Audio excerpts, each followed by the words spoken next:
أعوذ بالله من الشيطان الرجيم بسم الله الرحمن الرحيم. Ikhwah, kita mulai kajiannya. Bismillahirrahmanirrahim. Assalamualaikum warahmatullahi wabarakatuh. Alhamdulillah hamdan katsiran thayyiban barakan fih. Asyhadu an la ilaha illallah wahdahu la syarikalah wa asyhadu anna Muhammadan abduhu wa rasuluhu la nabiyya ba'dah. Allahumma shalli wa sallim wa barik ala nabiyyina Muhammadin wa ala alihi wa sahbihi ajma'in. Amma ba'd. Baik ikhwah jamaah yang insyaallah dimuliakan Allah Subhanahu wa taala, kita lanjutkan kembali kajian rutin kita, dan insyaallah di kesempatan yang berbahagia kali ini saya akan menyampaikan satu bab ataupun judul tentang berjihad melawan ujub. Ya, jihad melawan ujub. Mungkin sekilas judul ini agak janggal ya, atau aneh, sebab biasanya jihad itu kan identik dengan melawan orang kafir atau musuh-musuh Islam ya, dari kalangan mereka. Jihad perang, jihad qital dengan senjata dan lain sebagainya. Namun tentunya tidak ada yang salah, sebab yang dimaksud jihad dalam konteks ini adalah makna jihad yang luas, seperti yang disampaikan oleh para ulama, khususnya dalam hal ini adalah Syekhul Islam Ibnu Taimiyah. Beliau mengatakan al-jihad huwa badlul wus'i fi husuli mahbubil haq wa daf'i ma yakrahuhul haq. Jihad adalah mengerahkan segala kemampuan untuk mencapai apa-apa atau sesuatu yang dicintai oleh Allah, dan mengerahkan kemampuan ya untuk menolak apa-apa yang dibenci oleh Allah. Ya, sehingga ketika kita berusaha maksimal mencapai apa yang dicintai oleh Allah atau hal-hal yang diperintahkan di dalam Islam, baik yang wajib maupun yang sunnah, maka ini adalah bagian dari jihad, termasuk berusaha maksimal menolak apa-apa yang dibenci, yang tidak disukai, yang diharamkan, atau bahkan yang makruh di dalam Islam. Ini adalah bagian daripada jihad ya. Maka judul berjihad melawan ujub ini insya Allah adalah judul yang tepat kita ya. Bahkan berjihad melawan ujub ini termasuk jihad yang utama ya. Sebab apa? Sebab jihad melawan ujub ini berarti jihad melawan hawa nafsu.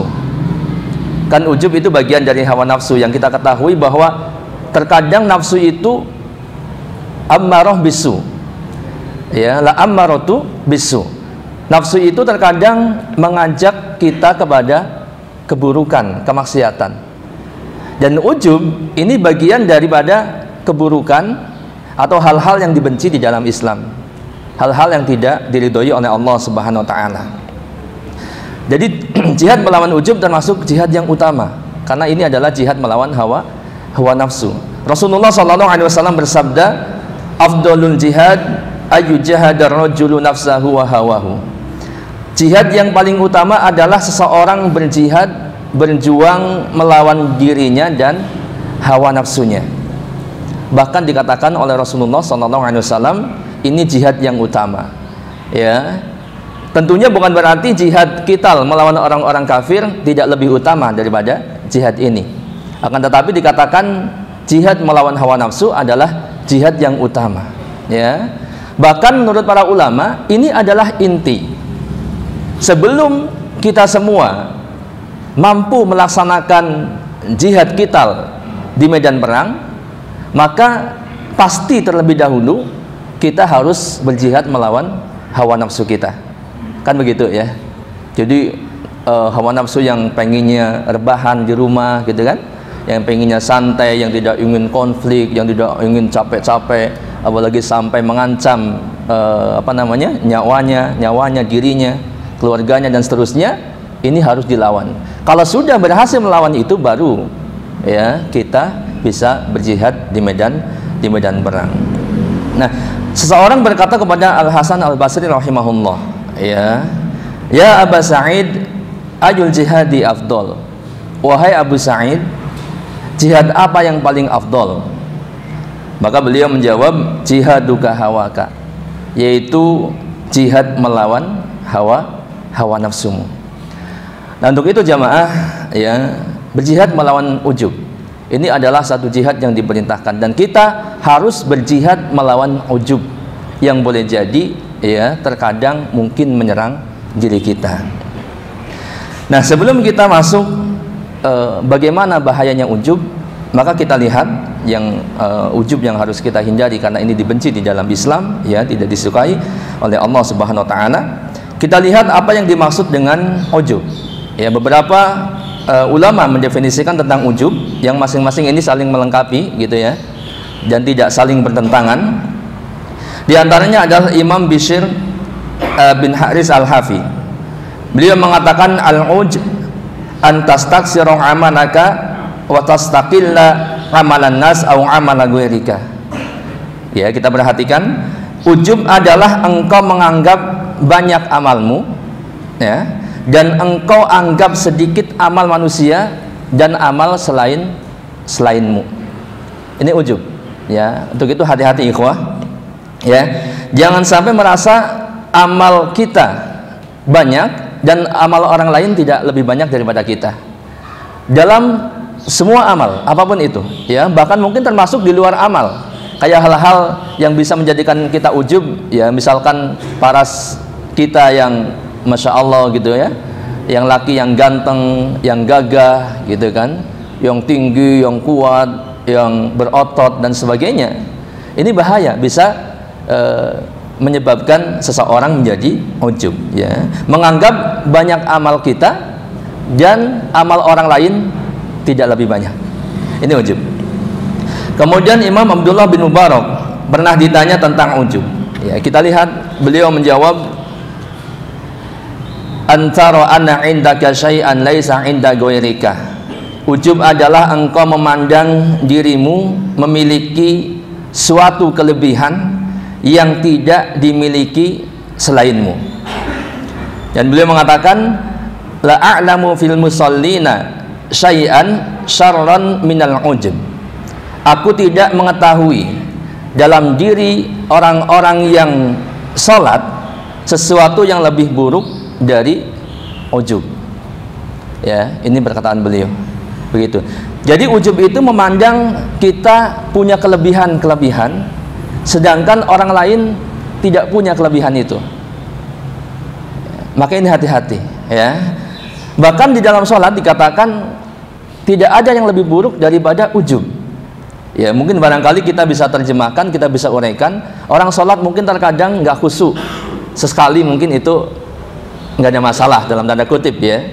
Tapi kalaupun dia khusyuk luar biasa gitu ya, sholat jamaahnya luar biasa, selalu di depan dan sebagainya, tidak pernah terlambat dan seterusnya, akan tetapi kalau ada ujub, dikatakan itulah yang paling buruk untuk orang-orang sholat, ya. Dan harus diingat ada hal-hal yang lain seperti riya dan sebagainya gitu. Kemudian Imam Al-Ghazali rahimahullah mengatakan, al-ujub huwa isti'damun ni'mah wa rukunu ilaiha ma'a nisyani idhafatiha ilal mun'im. Ujub yaitu menganggap hebat nikmat yang ada pada dirinya dan merasa tenang dengan nikmat tersebut, sementara dia lupa untuk menyandarkannya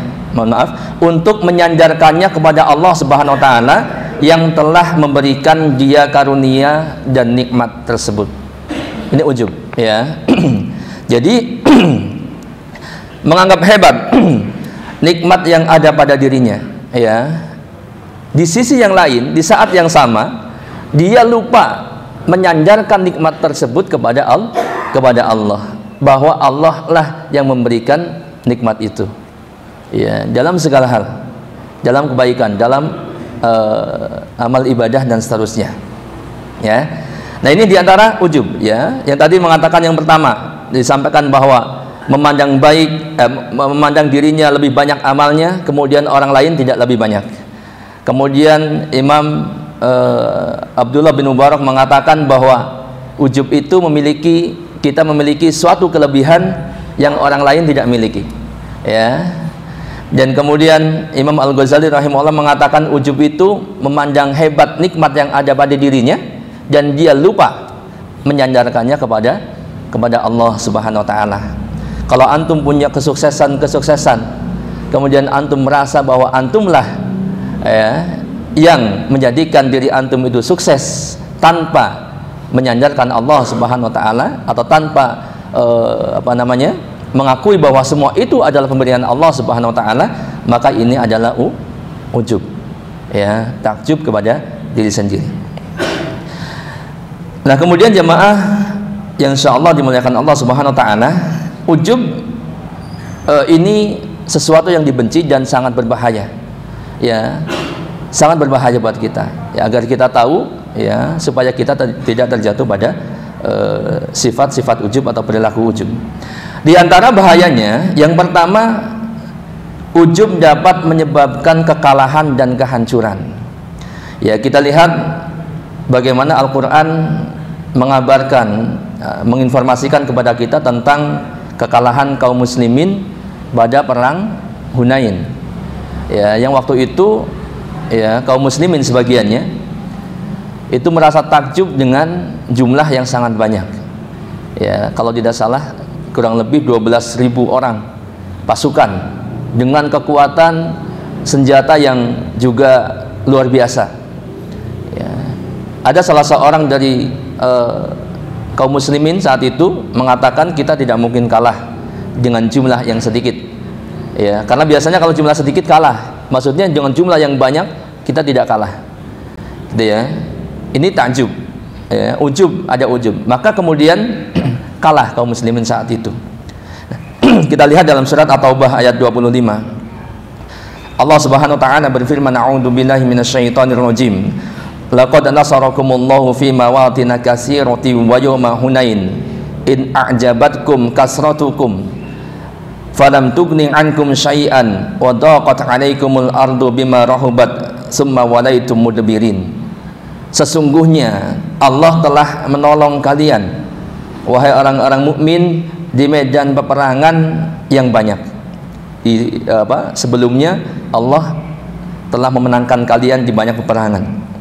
Ya, termasuk Fathu Mekah, ya, bahkan bisa menaklukkan kota Mekah, ya, dikatakan kalau tidak salah itu tanpa peperangan atau tanpa pertumpahan darah. Dan Allah katakan, dan ingatlah di peperangan Hunain, di perang Hunain, yaitu di waktu kalian menjadi ujub, menjadi congkak, ya, ujub karena banyaknya jumlah kalian. Maka jumlah yang banyak itu tidak memberi manfaat kepada kalian sedikit pun, dan bumi yang luas itu telah terasa sempit oleh kalian, kemudian kalian lari ke belakang dengan bercerai-berai. Nah, ini jadi ada satu ibrah, pelajaran yang bisa diambil di sini. Kalau ujub itu terhadap diri sendiri, mungkin bahayanya itu untuk sendiri, ya, seperti nanti akan disebutkan banyak bahaya-bahaya ujub untuk kita, ya. Dah ketika ujub itu adalah ujub terhadap suatu jamaah, ya, kelompok gitu kan, atau bahkan di sini pasukan perang, itu imbasnya bisa terkena kepada semuanya.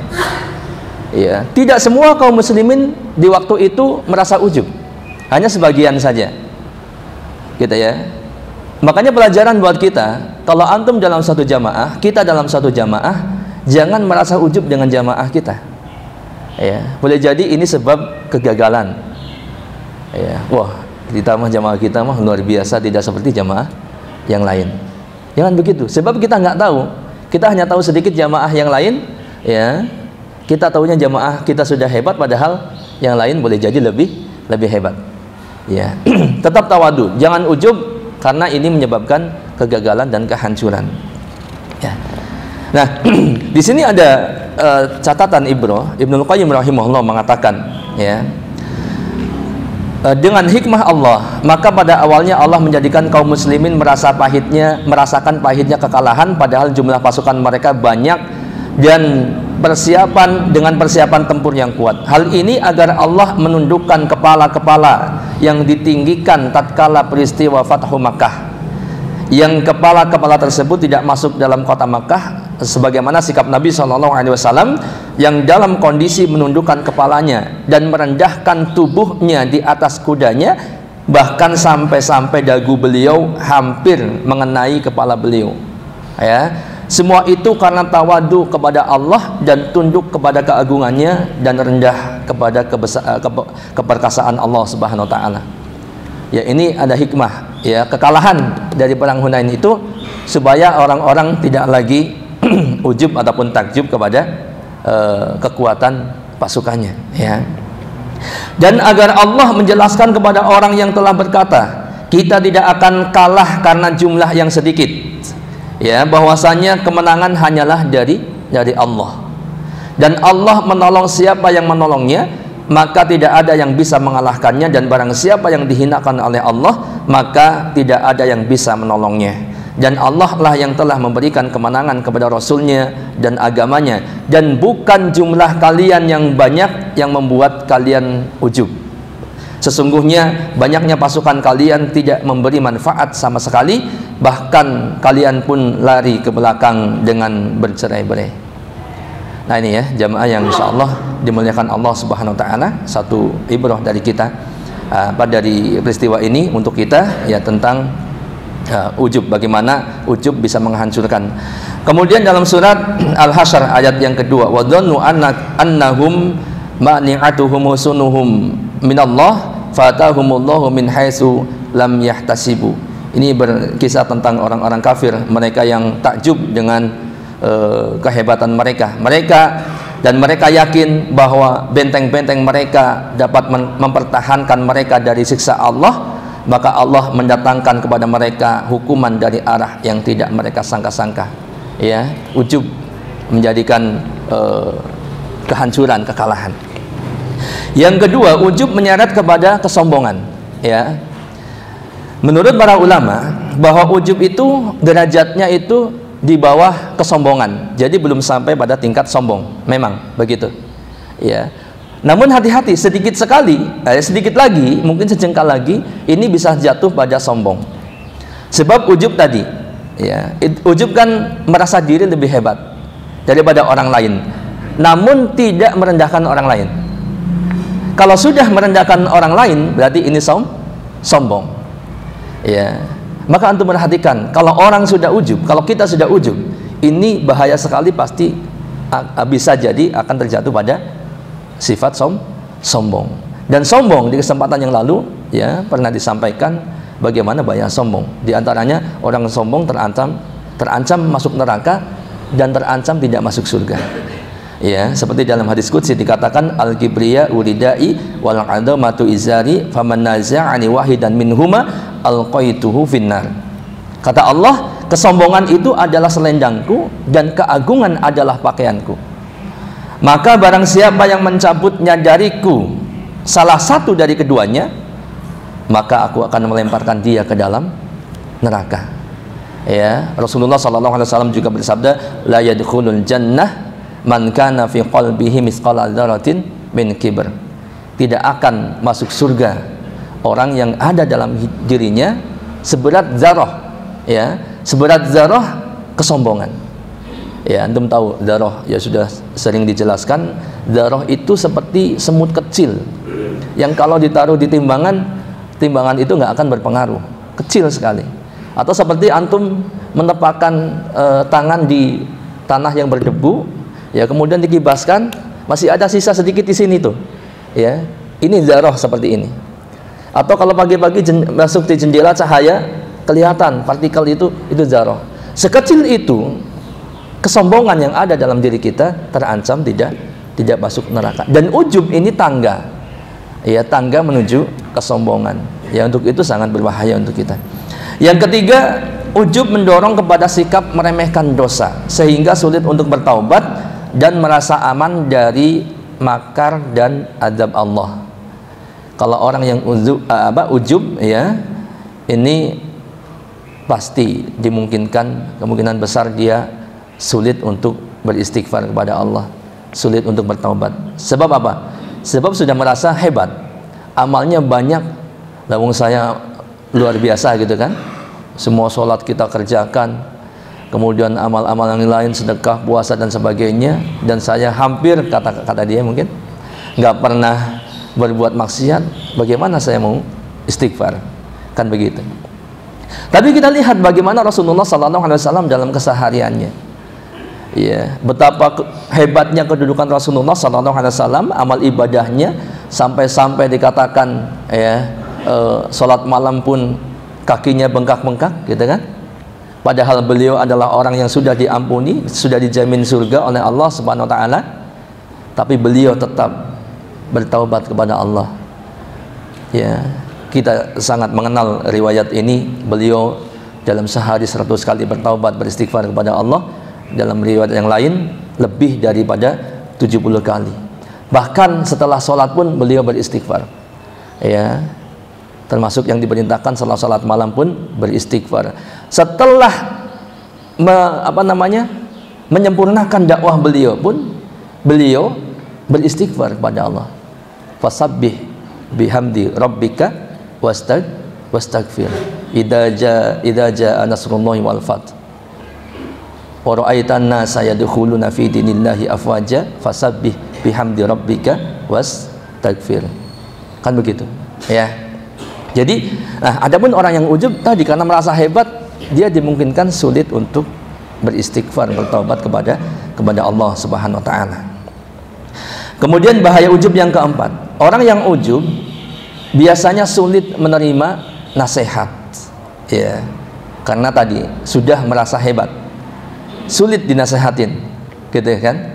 Nah, padahal nasihat itu kan dibutuhkan oleh setiap kita, setiap manusia, siapapun kita, bahkan sampai orang yang levelnya sudah sangat tinggi, itu butuh nasihat. Dan agama itu sendiri adalah nasihat, ya, untuk kita semuanya, ya. Apalagi manusia, ya. Kenapa disebut manusia? Manusia disebut al-insan itu karena linasyihi, karena sifat lupanya, ya. Seorang penyair mengatakan wa ma yusammal insan illa linasyihi walal qalb illa annahu yataqallab.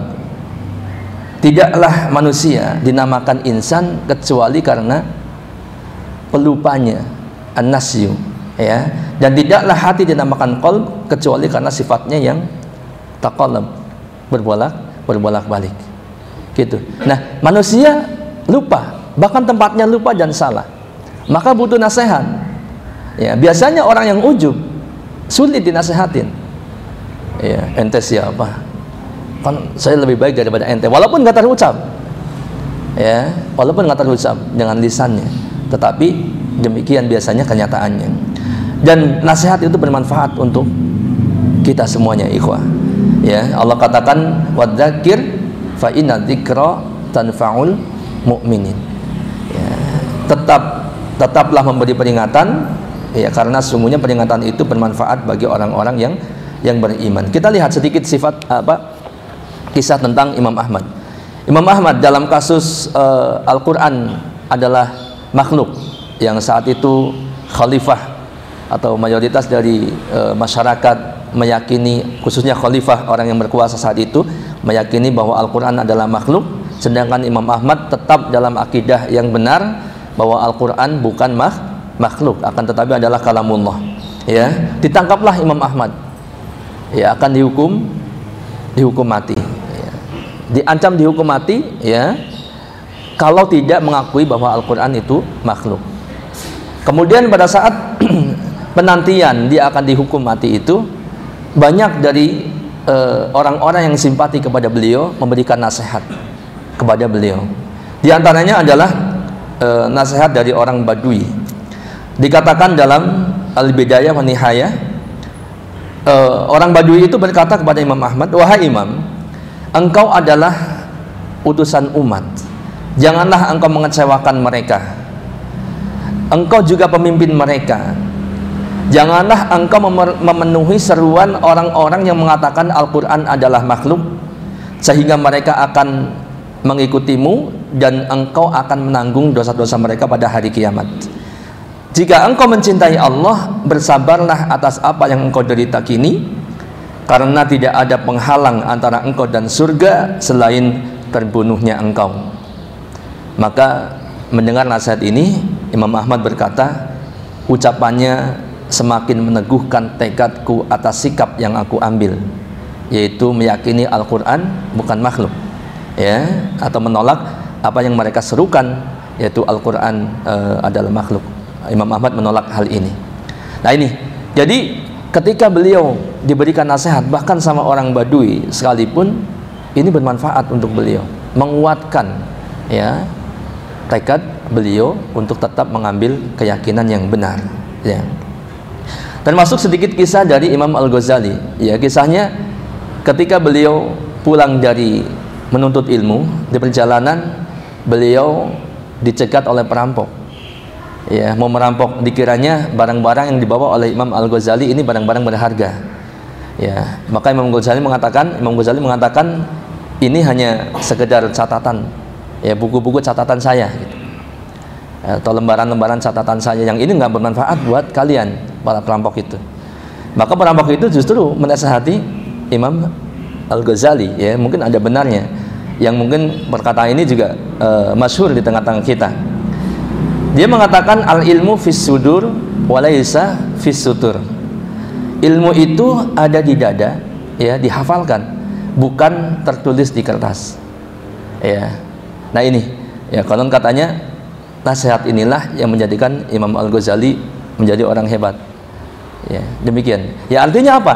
Nasihat itu dibutuhkan oleh kita, ya, dari siapapun, bahkan dari anak kecil sekalipun. Kan pernah Imam Ahmad juga dinasihatin oleh anak kecil yang ternyata nasihatnya sangat menyentuh.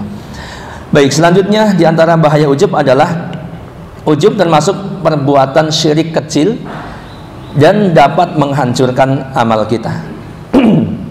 Ya, jadi selain riya ada ujub, ya.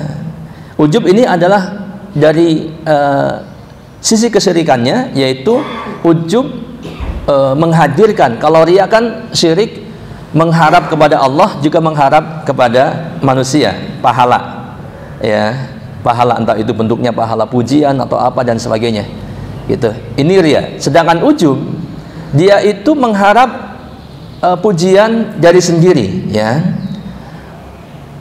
seakan-akan dia mampu melaksanakan ibadah itu hanya karena dirinya sendiri, gitu. Nah ini kita lihat perkataan Imam Ibnu Taimiyah rahimahullah. Riya min babil isyraki bil khalq wal ujb min babil isyraki bin nafsi. Riya itu mensekutukan Allah dengan selain Allah, dengan orang lain, ya. Adapun ujub maka adalah mensekutukan Allah dengan diri sendiri, ya. Maka ada yang mengatakan bahwa riya itu syirik dalam hal uluhiyah, ya, sedangkan ujub syirik dalam rububiyah, ya. Karena orang yang ujub itu merasa dia hebat, dia bisa karena dirinya sendiri, ya, tidak melibatkan Allah, bukan karena Allah, gitu. Nah ini kurang lebihnya. Jadi, dan ini menghancurkan amal kita. Seperti dalam hadis dikatakan ada 3 perkara yang membinasakan, ya. Rasulullah sallallahu alaihi wasallam bersabda, syuhu muta'un wa hawa muttaba'un wa ijabul mar'i binafsihi, yaitu rasa pelit yang ditaati, kemudian hawa nafsu yang diikuti, dan ujub atau ujubnya seorang terhadap dirinya sendiri, ya. Ini termasuk perkara yang membinasakan, gitu, ya. Nah, bahkan kalau kita merasa hebat, ya, atau merasa tidak berdosa, ini bahkan ini dikhawatirkan kita jatuh kepada hal yang lebih buruk daripada itu, yaitu ujub. Dikatakan dalam hadis, jika kalian tidak berdosa, maka aku takut kalian ditimpa dengan perkara yang lebih besar darinya, yaitu ujub. Bahkan disebutkan 2 kali al-ujub, yaitu ujub ujub. Ini hati-hati ya. Ini dikatakan berarti perkara yang lebih besar daripada dosa ujub. Sebab ujub itu bisa mengantarkan kepada keburukan-keburukan yang lebih besar, gitu ya. Nah, jamaah hadirin insyaallah dimuliakan Allah Subhanahu wa taala. Setelah kita tahu bagaimana bahaya ujub ya, kalau menjangkiti kita, maka kita harus mengobati ataupun mencegah ya penyakit-penyakit ujub ini yang ada pada diri kita. Di antara yang dapat menjauhkan penyakit ujub ini adalah yang pertama, menyadari bahwasanya mampunya kita beramal saleh ini adalah semata-mata kemudahan karunia dari Allah Subhanahu wa taala. Jadi hebatnya antum selama ini, kita semua ya tetap istiqomah dalam amal-amal saleh, ini adalah kemudahan dari Allah Subhanahu wa taala, bukan karena kehebatan kita sendiri. Ya, termasuk bacaan Al-Qur'an yang sudah sekian banyak membaca Al-Qur'an istiqomah, itu bukan kehebatan antum sendiri. Itu adalah dari Allah. Kita harus terapkan konsep ini dalam diri kita supaya kita tidak terjatuh pada sifat ujub, gitu ya. Kita lihat dalam Al-Quran surat An-Nur ayat 21, walaula fadlullah alaikum wa rahmatuhu ma zaka minkum min ahadin abada walakinallaha yuzaki may yasha.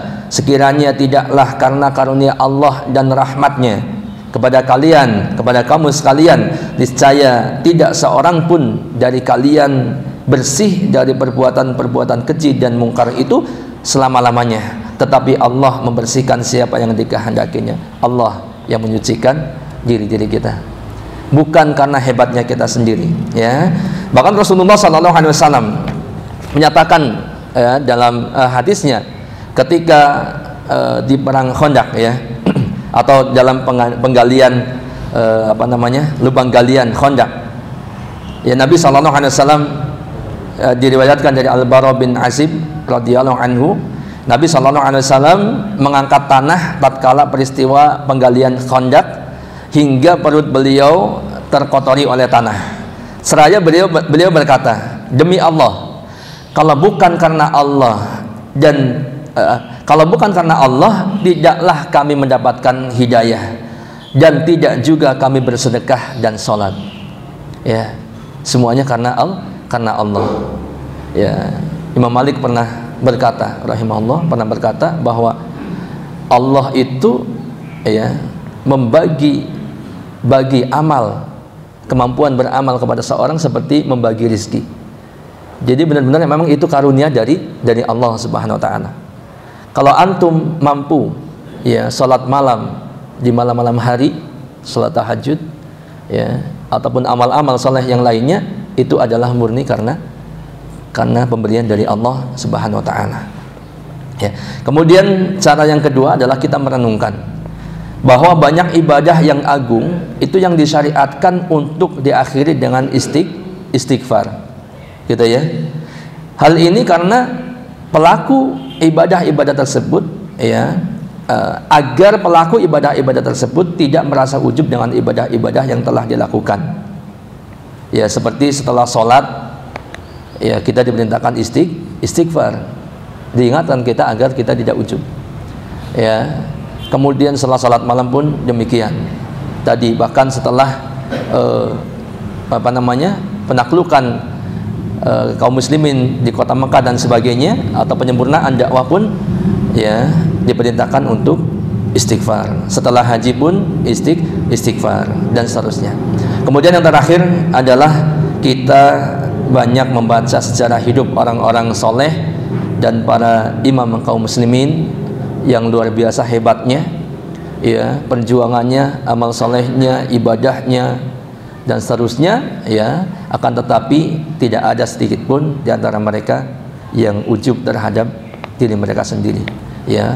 Perjalanan orang-orang soleh mungkin dari para nabi dan rasul, kemudian bagaimana kehebatan para sahabat, orang-orang yang setelahnya dan seterusnya, mereka begitu banyak amalnya, sangat luar biasa ilmunya dan seterusnya, tapi mereka tidak ujub.